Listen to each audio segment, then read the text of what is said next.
IIT జేఈఏ చాలా tough అని అనుకుంటే శ్రీనివాస్ గారు, నీట్ అనగానే అందరూ ఒక్కసారి లేచి నిలబడతారు బాబోయ్ అని. అదొక సెపరేట్ ఒక జోన్ అనిపిస్తుంది. నీట్ కి కూడా సేమ్ ఫార్ములా వాడతారా సార్ మీరు అంటే కోచింగ్ లో? అయితే నీట్ మీరు అన్నట్టు కాంపిటీషన్ ఎక్కువ, ఎందుకంటే కింద సంవత్సరం 24 లక్షల మంది రాశారు. గవర్నమెంట్ సీట్స్ నేషన్ వైడ్ కేవలం 60,000 ఉన్నాయి. ప్రైవేట్ సీట్స్ తో కలిపి 1,10,000 ఉన్నాయి, కానీ గవర్నమెంట్ సీట్స్ కేవలం 60,000 ఉన్నాయి. సో కాంపిటీషన్ చాలా ఎక్కువ.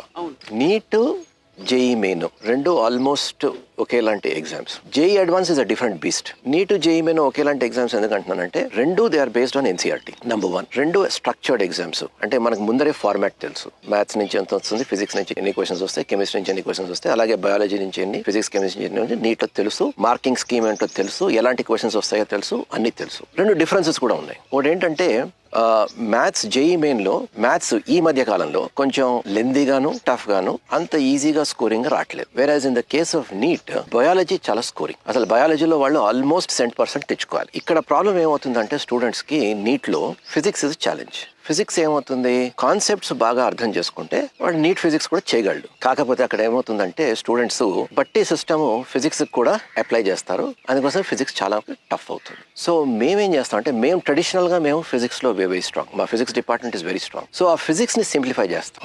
రైట్. సో ఎందుకంటే కాన్సెప్ట్, మా ఫోకస్ అంతా కాన్సెప్ట్, బట్టి కొట్టించడం కాకుండా కాన్సెప్ట్ మీద ఉంటుంది. సో స్టూడెంట్కి కాన్సెప్ట్స్ అర్థమవుతాయి, వాడు కింగ్.